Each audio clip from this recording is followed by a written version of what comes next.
Good day, students. You're welcome once again to another edition of Mathematics Made Simple, Made Interesting, powered by the Novel Learning Support Studio. Today, we want to discuss an aspect of mathematics called, well, let's leave that. Perhaps you're seeing through my back, you're already seeing the board. I want to leave that yet and explain certain concepts to us. Have you ever seen the earth? What does it look like? Does it look like this? Now, if you look at the picture of the earth on the space, it looks more like an orange.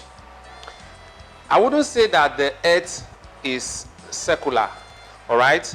Neither would I say that the earth is oval. The earth is not oval. Hence, we might begin to think that the earth looks like an egg. But when you look at the earth, particularly when you sight it, when you look at the picture of it on the space, it looks more like an orange. All right? Looks more like an orange. And then the radius of the earth, we are told, or I read, it varies between 6,300 kilometers and 6,400 kilometers. It will also interest you to know that there are certain lines on the surface of the earth, and such lines are referred to as lines of longitude and lines of what? Latitude. So if, for instance, I want to take a point, say A, for instance. Now, we write it in this particular style. Now, if you look at A, is on what latitude? A is on latitude 60 degrees north. All right? So I'll say 60 degrees north. And what is the longitude of A?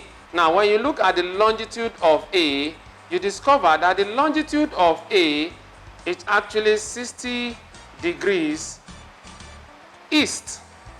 Okay? Now, that is for A. Now, let's look at B. What about B?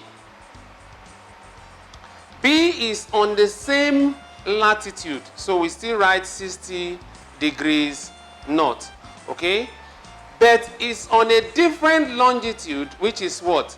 70 degrees east.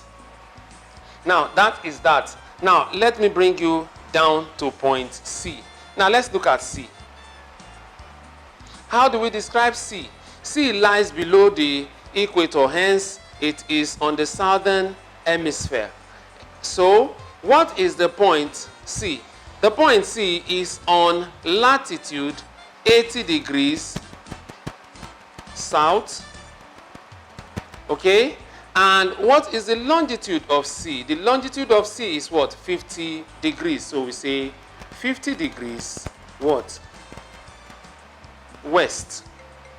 And so if we consider point D, which is the last point there, let us consider point D.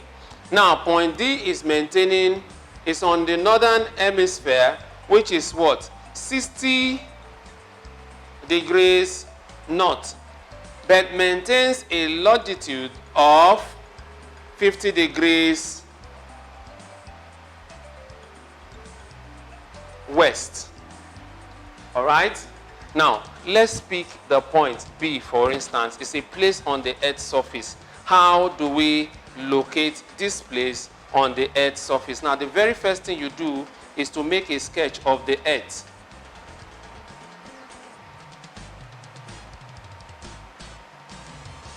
I'm making a freehand here, and you split the Earth vertically into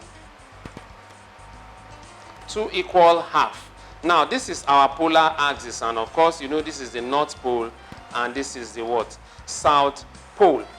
Recall that there is a line here that divides the Earth into two equal parts, horizontally, to the east and to the west. Recall that this is where our equator is.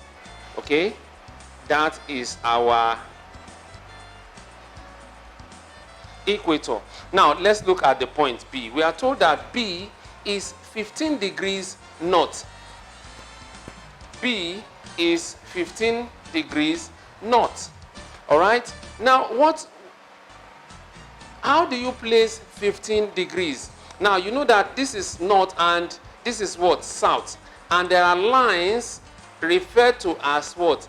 Latitude. And I said, now the major style, it is a default to always place any point on the Earth's surface, locating first of all the latitude and the longitude. Okay. Now since it is latitude north, it means it lies on the northern hemisphere. So we have to come up with, so that is our latitude, 15 degrees north. Okay, and we are told that it is 45 degrees east. Recall that you have your lines of longitude, all right, lines of longitude to the east, lines of longitude to the what? West. But this particular point lies on longitude to the what? East. So this is our line of longitude. Now, at the place, the point where the line of latitude intersects with the line of what? Longitude, that is the place where B is located. And don't forget that this line of longitude is actually 45 degrees what? East.